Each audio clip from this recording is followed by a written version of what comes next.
in many organizations that are implementing AI well, to actually implement AI properly, they need more people. But it's mostly also, first of all, so the new skills that you might hire on one side are important. But also on the other side, how do you ensure that you properly look at all your workforce and not just the AI team, and ensure they do have the right skills? This is Inspiring Design, where unique innovators come together to share their knowledge, share their insight, and keep us up to date with the latest industry trends. And here's your host, Rashan Senanayake. Maria, thank you so much for coming on to the show. This is an absolute honor for you to tune in from the World Economic Forum in Geneva, and it's an international episode, so I cannot wait for it. And I know a person of your caliber has a lot of different responsibilities as well, so really appreciate you taking up your time and sharing your knowledge here with us. But before we do kick into the real good stuff, can you share a little bit about your background? How did you end up being the head of AI at the World Economic Forum, and what makes you human? So first of all, thanks for having me, and I'm very, very excited about this conversation as well. And thanks for this question as well, because it really allows me to think a bit deeper about my past. And I've always been excited about how can we actually make things better. Probably because I'm an engineer, but this question followed me throughout my life. So I started my career as a researcher at UC Berkeley, working more on tech, on innovation. And then from there, I actually realized that I wanted to learn more from private sector as well. So for that, I actually joined McKinsey & Company. And there I worked on projects on digital transformation for different clients. But then I was missing the public sector voices. So I ended up joining the United Nations, where I also worked on tech and innovation, but more from governments. And there I think it's when it really hit me, because I really realized that to actually make things better for society, we do need to bring all stakeholders of society to the table. And that's why I joined the World Economic Forum. I've been here for the past 7 years, always working on tech and digital from different angles. Lately I've been working in AI for our Center of AI Excellence as a head of AI applications and impact. And what's really exciting for me here is that we don't look at AI as just a tool, as just a technology, but it's really something that it's embedded in everything we do. So we do have a chance with AI and probably one generation opportunity to actually rethink how we work, live and operate and make things better. Yeah, look, I think it's more than ever before important for these kinds of roles to almost exist in the world, and coming from your background as well, I love the combination of the United Nations and McKinsey, and as well as a global capacity, so love that. So let's get into the obvious topic, artificial intelligence. It's a very, very popular topic. A lot of people have lots of opinions about it, and usually it's quite divided. And ahead of this conversation, I did actually think of how do we frame today's conversation in a positive note or a negative note, and AI kind of tends to have both, right? So in my view, I always like to take a positive approach, and I feel like you are definitely the same as well. In your own words, can you explain a little bit about what exactly is artificial intelligence, and not from a technical perspective, and more so how is it reshaping our entire world, and kind of how does this reshaping our societies? Sure. I think if we've put in very simple terms, at the end, artificial intelligence, it's a software that can learn. So you give as inputs data, and artificial intelligence can find the patterns across data and then suggest ideas, suggest specific actions. Why it is so powerful is because it is something that can actually generalize across all domains of human knowledge. And for these reasons, as you said, it is reshaping both, I would say, industries and societies as well. From industries, we already see the fact that, for example, in the medical fields, AI can help doctors make better diagnoses to patients. It can help doctors suggest cure to specific diseases. On manufacturing supply chain management, it's already improving efficiency and productivity as well. But it's not reshaping only industries or only one company. It's reshaping society as well. It has the power to reshape society because it can touch across different industries, all domains of knowledge. And it has the potential, actually, which is very exciting, to solve the biggest problem of society we always had. Can we use AI on climate change to solve specific diseases, but also to rethink the governance of our societies? So I think it's not really a matter of AI will reshape industries and society. It is already doing that. The question is more, how can we actually guide AI in a way that it can reshape them for the best? Yeah, look, I think that's the scary part, because even with the connotation of climate change, if in a world where artificial superintelligence figures out that we are the actual problem for planet Earth, that then directly links to a very existential scenario, right? So I think this is where the scary notion for a lot of people are. But before we go down that rabbit hole, let's talk a little bit about industry, because you mentioned, advanced manufacturing, you mentioned the medical industry. This is really exciting, of course, but the premise of how do you actually govern this, and from a morally and ethically scalable point of view, how do you actually go about that, and what's the Economic Forum's point of view? Absolutely. So from an industry perspective, it's been quite exciting change, because artificial intelligence is really not new. It's been with us since many, many years. But before was more something, a technical thing.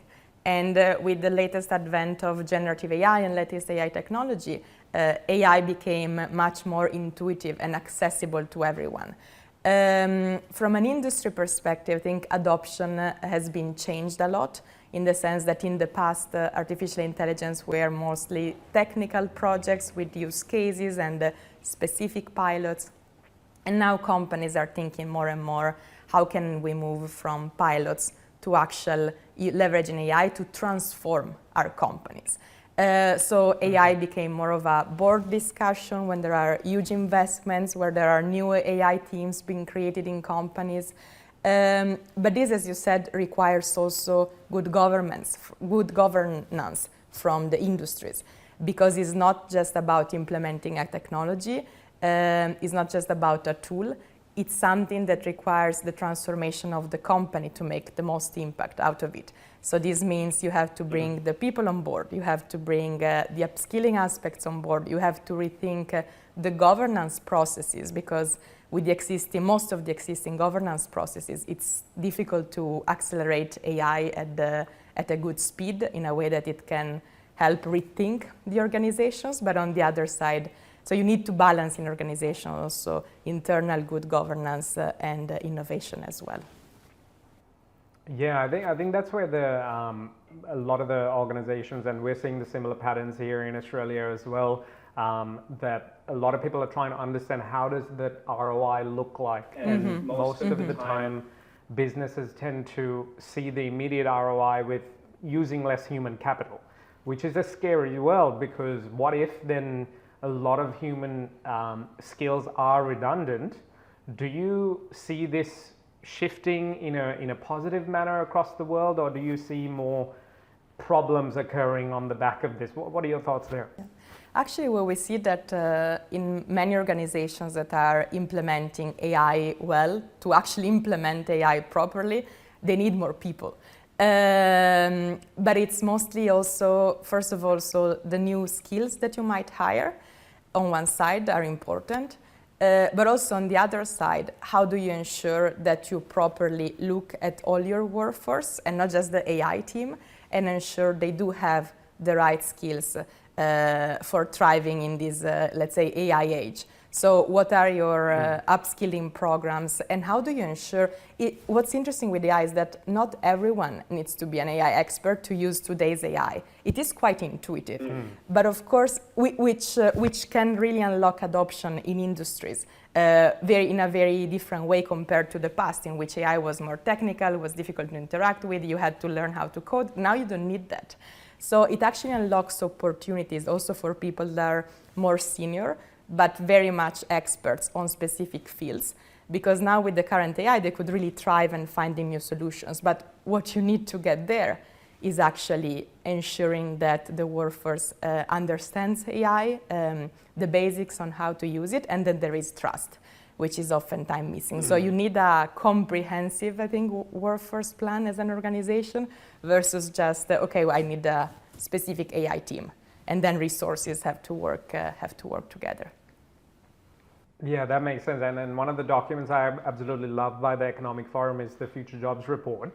And I always refer to it in our training programs and seminars and keynotes all the time, because I think it's a very good snapshot of understanding what's currently on demand as well as what's coming ahead. And one of the things that I always point to is there's always a pattern across the last 5 years, 10 years, and even looking ahead, there seems to be this combination of some form of a human capital requirement alongside technology literacy, but that resiliency and agility in learning needs to be part of that conversation as well.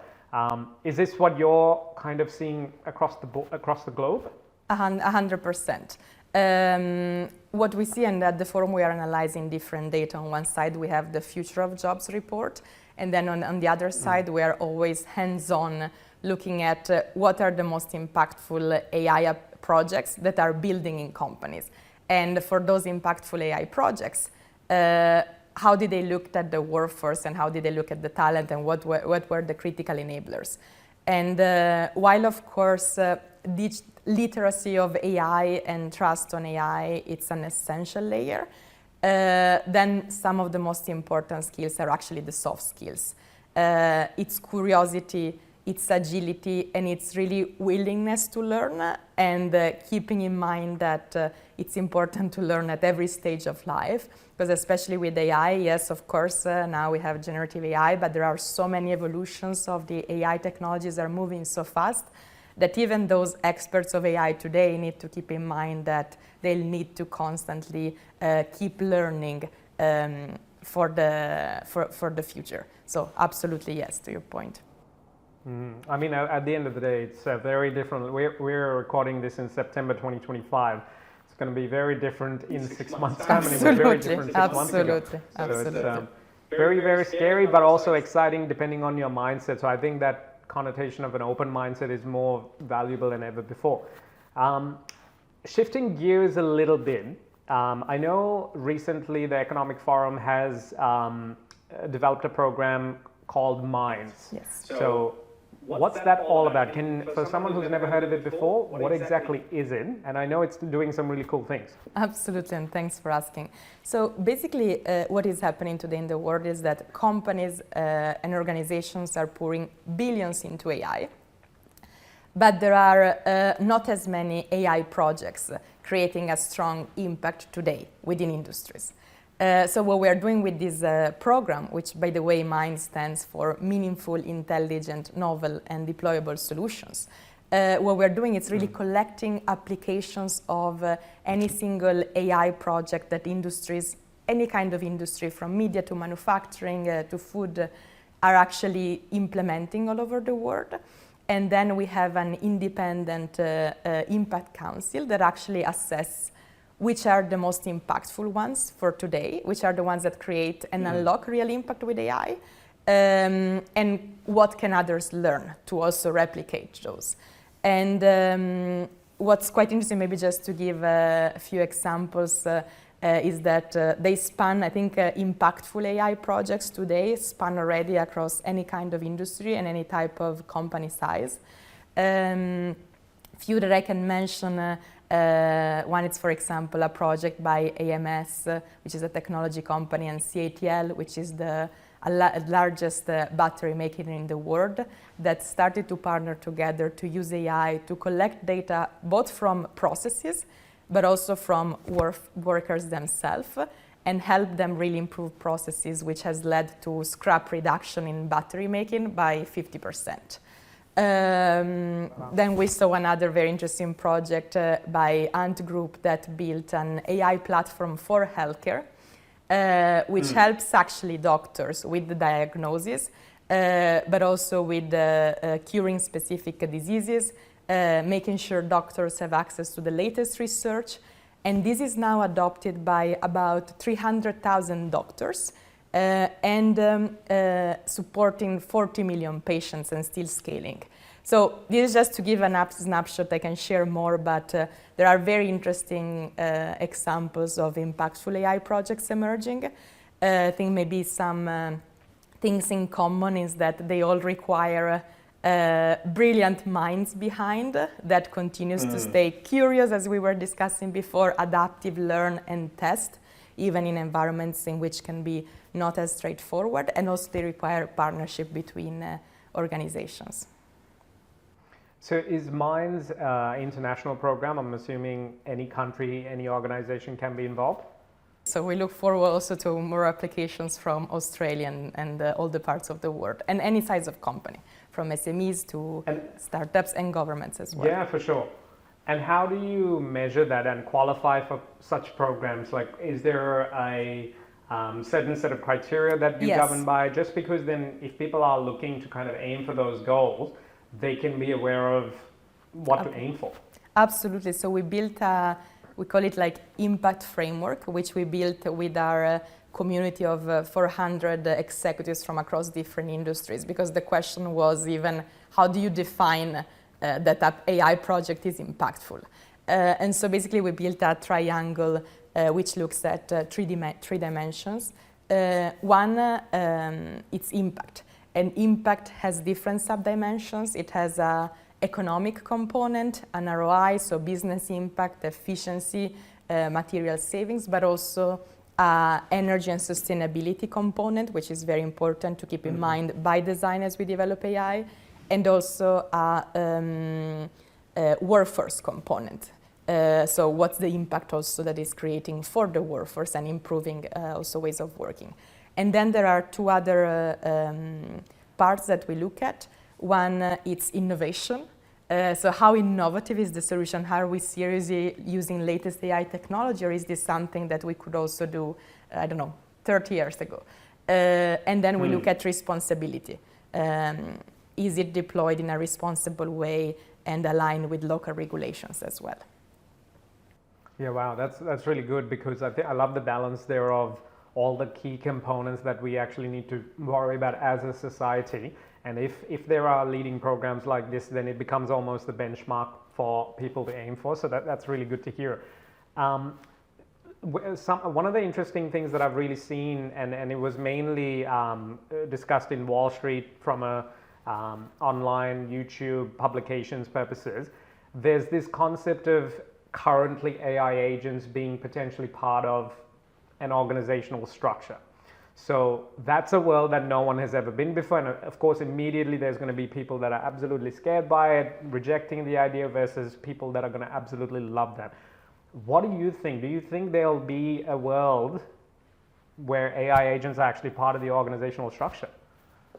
Yeah, it's a great question. And I think we are at the very early stages of it, because we don't see yet in most of our organizations AI agents deployed. Even though I have to say, with the Minds applications, we see more and more applications coming with agents as part of the technologies. I think what's exciting about agents is that they can really. So, what are agents? First of all, right? They are software systems that use AI to take decisions in a autonomous way, in which human involvement normally it's minimal, and they can interact with other humans and take decisions, or they can interact with other agents. What's really exciting about agents is that they can actually perform tasks and do things where there are resource constraints. So imagine, for example, in the most rural areas in which healthcare access is constrained, agents could help scale that a lot. Same for financial services to the broader population and for many more applications. But as you said, it can be scary as well, and we are at the beginning, so what's important and what we are working on as part of what we call the AI Governance Alliance, we have a track in which we look at safe systems and technologies. And we work with the technical experts from our community to look at how do you even say that an AI agent is safe? What are the things that you need to keep in mind? And what's the balance between, assessing the capabilities of AI agents to ensure they're safe? How do you trust them? And also the governance of it. It's really, really important. What are some frameworks that we need to look at? Because currently there is a lot that still also needs to be developed from a governance perspective. So I think technology is moving very fast, and governance is also trying to catch up and looking at all the different use cases, applications, and implications as well. And I think that's where, again, there's a systemic problem that shifts, because naturally governance is known to be a little bit more slower because you have to be conservative, much more risk assessment is required, whereas technology is moving faster than ever before, and people can't keep up with it when they're not in governance. And what do we have a solution? Do we have a silver bullet?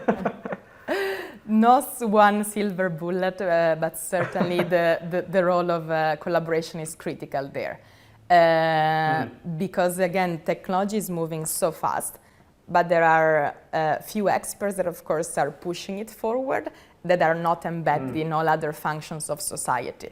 So ensuring that there is collaboration with these AI experts, let's say, and governments, for governments to understand and learn and look at the consequences, but also for governments between different countries, right, to share knowledge with each other. And one of the things we're doing at the forum is constantly monitoring what are the different regulations coming up from different countries, what are some of the best practices that could also be adopted by other countries as well.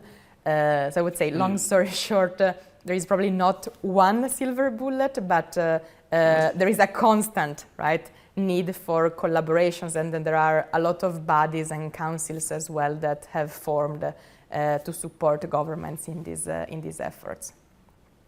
And to be honest, if anyone knows me, I always talk about design thinking, and this concept of iteration is more important than ever before, which is one of the most valuable human skill sets I think we can usually bank on, given how much this needs that consistent iteration. Fair enough.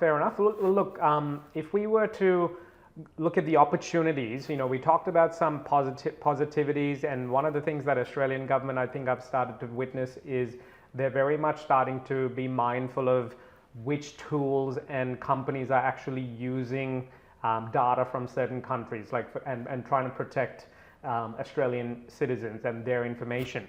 Are you finding that the big tech or the manufacturers or the makers of these tools are actually willing to collaborate, or is it very much a profit-driven exercise? What are your thoughts? Yeah, I think AI without collaborations is not AI.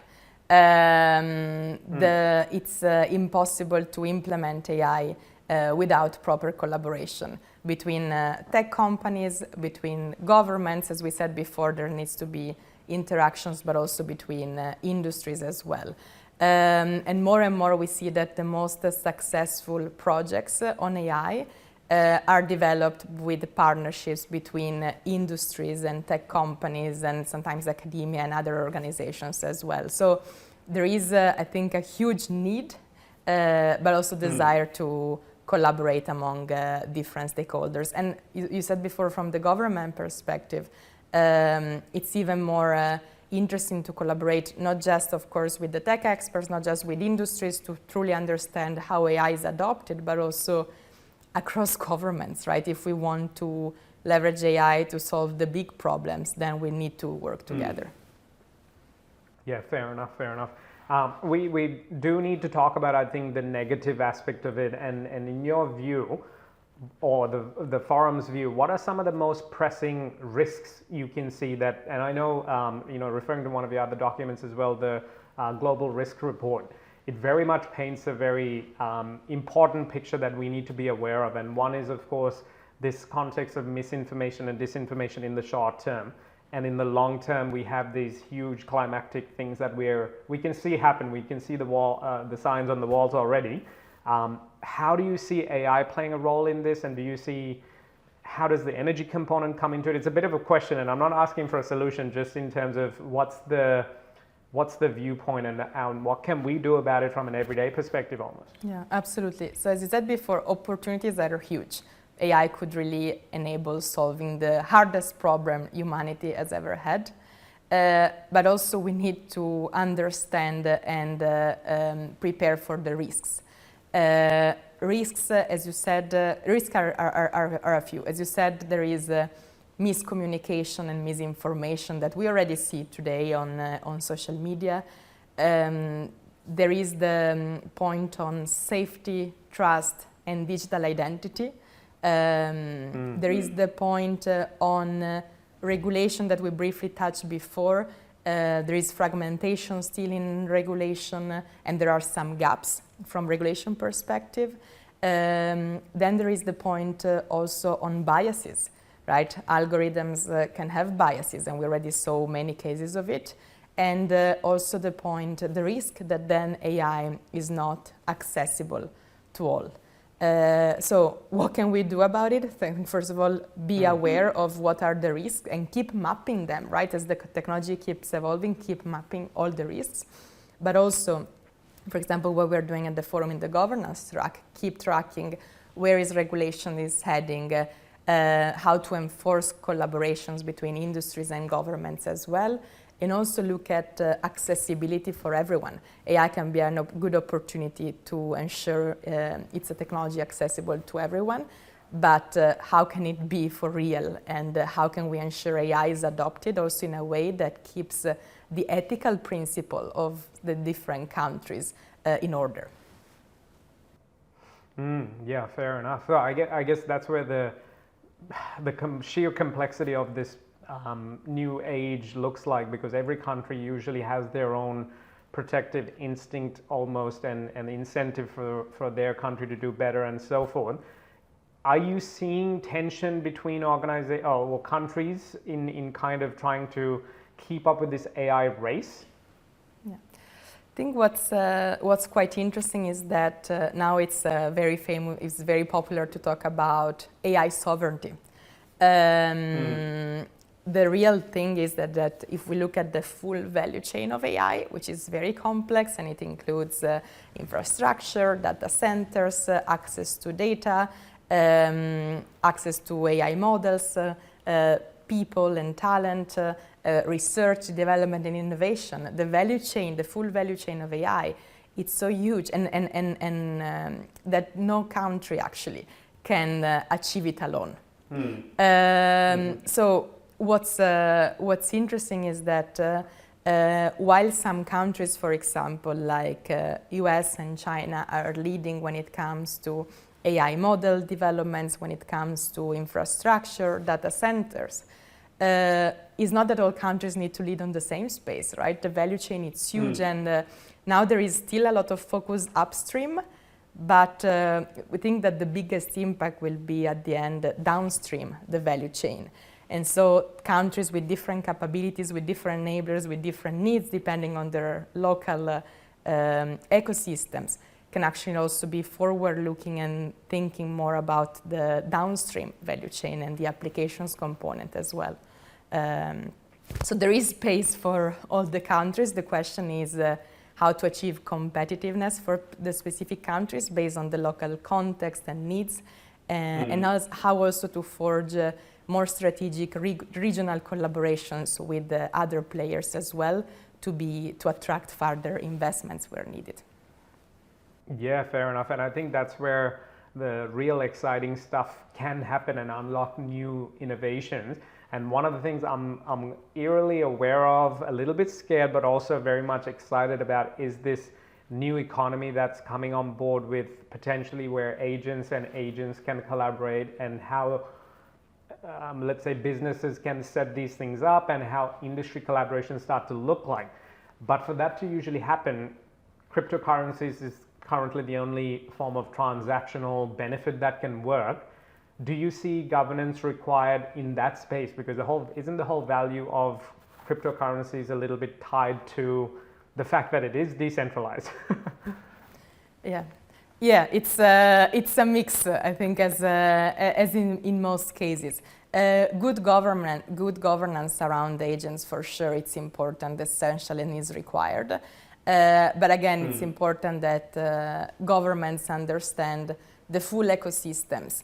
As you said, as how transactions are made, which are the type of interactions, are agents interacting with other agents, are agents interacting with other humans, and also in which specific regional ecosystem are agents based, in a way that they can also preserve the culture of the ecosystems in which are in, right? Because agents are at the end virtual software that are online, but then they interact with specific cultures as well. So it's really about understanding all the different components, and then from a governance perspective, understanding how to best balance the pace of innovation and regulation as well. But it's not just governance from the governments. I think it's also governance from the companies themselves. What's a responsible structure that they could have internally to actually ensure agents are built in a way that people can trust. And I think the proposition of always having some form of a decision maker in a human capacity attached to that is going to be very important for the success of it. If we kind of pause for a second and look ahead, if I were to say the year 2030, in your view, what's the perfect world that we can aim for? In a world in which climate change is solved, we can cure diseases, and we can give access to everyone in healthcare. We can give everyone's access to education in a way that is competitive. And we have scientists discovering new exciting things every day. This is probably the most exciting world we could live in. I think on the positive side is that AI could actually enable all these changes. What's important, apart from the governance that we discussed until now, it's also that how can we ensure that the right investments flow for the most important problems of society. Do you think we're on track for that?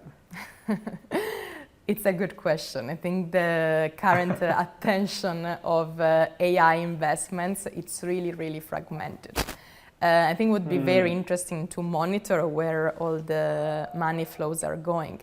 Because of course, yes, some investments are certainly going, and huge investments actually are certainly going to healthcare, to educations, to climate issues. That there are also a lot of investments that are flowing in many other consumer AI applications that not necessarily help us achieve the same goals. So it's really a question of, can we as a society and take a step back and rebalance investments that some, of course, we need to keep investments with a short-term ROI to ensure that the economic progress, but we also need a long-term view on perhaps longer-term ROI, especially when it comes to AI and scientific discovery.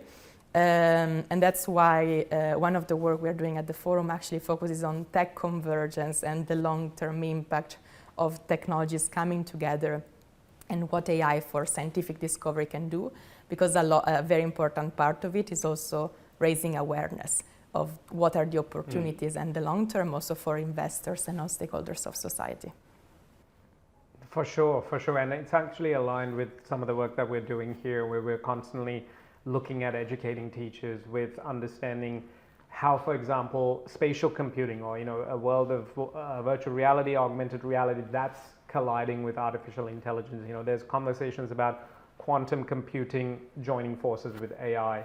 So it's this whole techie jargon that a lot of everyday people can almost not understand sometimes. and you're an incredible mind that has said yes to, sharing your knowledge in this space. So I know that a lot of people can't have access to such minds, and when they hear the Googles of the world, the OpenAIs of the world, the big tech giants, they're very much a 1%ers of the world. The everyday people almost can't, grasp these concepts. What can the everyday person do about it? Like, is there any action that you can see that they could do? We go back to the concept of be curious. The good thing of this latest wave of AI is that is also very intuitive, and it's not anymore a tech project that just few experts were involved on. Now we can really interact with AI from any type of age, from the most senior to most junior ones. And so call to action for me would be, let's all be curious and try it, and keep learning. Keep being curious, and it's not that we need to all be AI experts. We just need to understand how it works and how to interact with these systems. Yeah, fair enough. That's, I think, valuable advice. And again, it comes down to some level of consistent learning, and that continuous learning approach is more important than ever before. Fair enough. And one of the topics we haven't really discussed is energy. And it's something that a lot of people, even at a ground level of students and teachers, definitely they're starting to understand it because there's awareness being brought to it. What are you seeing from a global capacity about the energy side of meeting these demands? Because I know that based on what I've learned and seen, we're definitely not on track to meet that demand. Yeah. No, thank you for bringing this up, because AI and energy, it's such an important topic, and it often doesn't come on top of the agenda and on top of the news. We have a work as part of the AI Governance Alliance that really looks at AI energy impact. Because on one side, AI has two sides on the energy demand. On one side, it does, of course, needs a lot of energy. What can we do to also diminish the energy consumption needed by AI, but also to make sure that renewable energy sources are leveraged for this AI wave? But on the other side, AI actually also can help a lot with energy consumption. For example, with AI now in terms of efficiency in the grids, with electrification and the balance of demands, AI can really take things to the next level. So the work that we have to do with the global community and all of us is really to look at how can we decrease the energy consumption on AI, and on one side it's possible with better cooling systems in data centers, different type of technology used for powering data centers, but also more efficient AI models, smaller models that use AI. And on the other side, how can we accelerate AI to support the energy transition? And I think what's key and essential for this is that we don't look at AI and then energy efficiency coming after, but we really combine, now that we have to rethink things, we have to rethink our industries, our companies, our society, how we live and operate. Let's not do the two things separately. Let's not rethink with AI and then let's rethink with energy efficiency on top of mind. There are a lot of companies and organizations doing this together by design, combining AI and energy efficiency and then understanding what are the opportunities to unlock. And this is exactly how we should be moving forward if we want a net positive AI and energy future.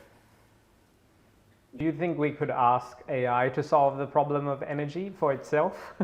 I mean, you said before, AI and quantum, the big promise is to leverage them to help us understand how in our systems we can solve climate change and energy problems. I think that's where the exciting context of, I'm personally excited about that AGI when we, as a human civilization, do achieve that. But it does come with that theme across the whole session today of, there needs to be a balance between the risk and the opportunities, and understanding what that looks like to make informed decisions.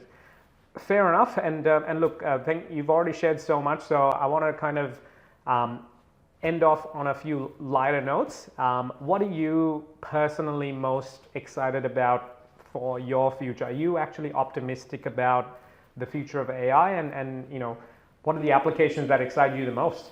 Yeah. I think the applications that excite me the most are all the applications that solve real problems today, whether it's for industries, but we said before, those biggest opportunities of society, right? The education, the healthcare, the energy space.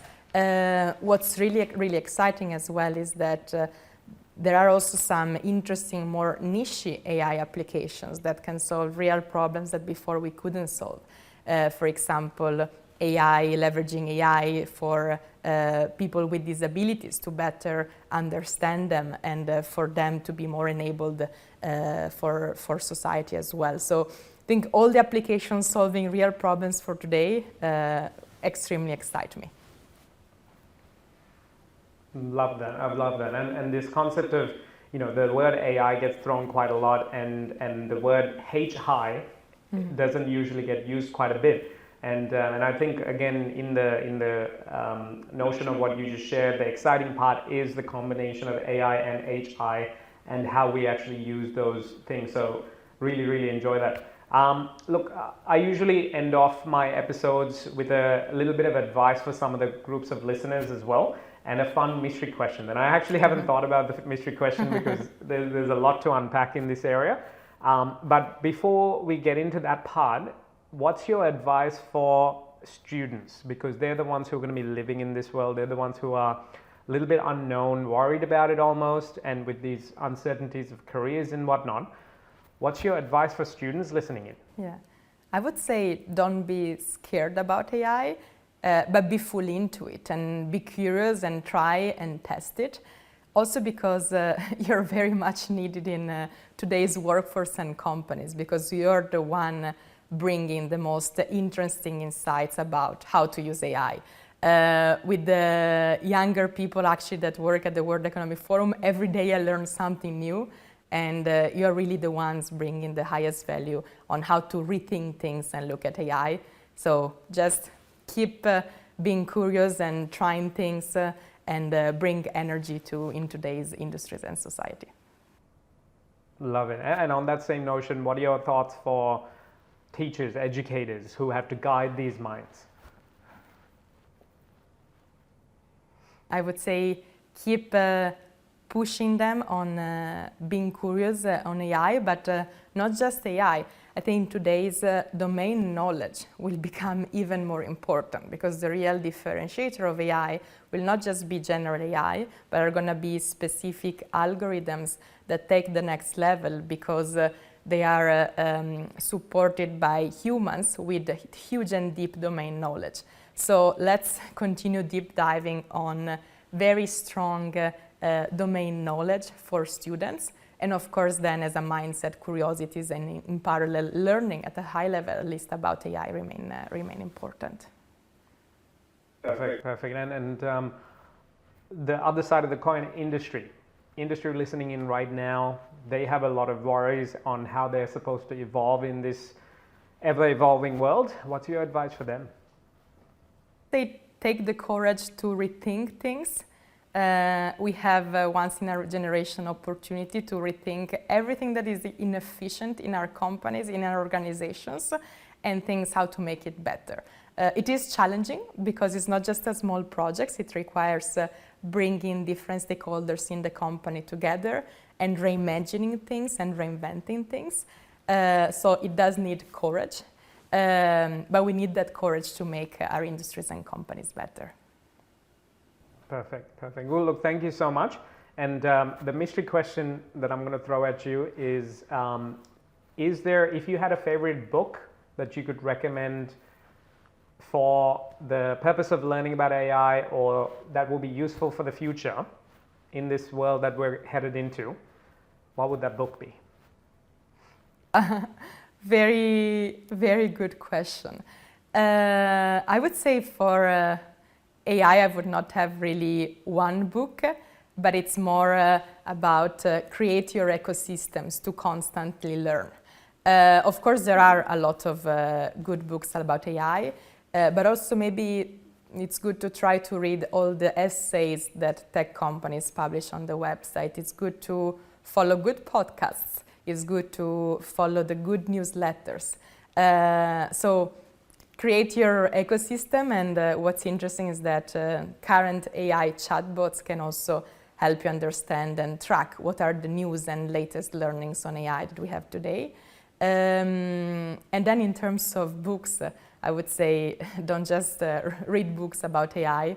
There are so many interesting books about how to think, how to reimagine. It's about deep thinking, and it's about focus as well, that are very important to keep in mind and balance with the technical AI knowledge as well. Perfect. Look, I like that you shared that good podcast is a good learning method, and listeners, take it on board. Start with this episode. But Maria, thank you so much for doing what you do and sharing your knowledge here.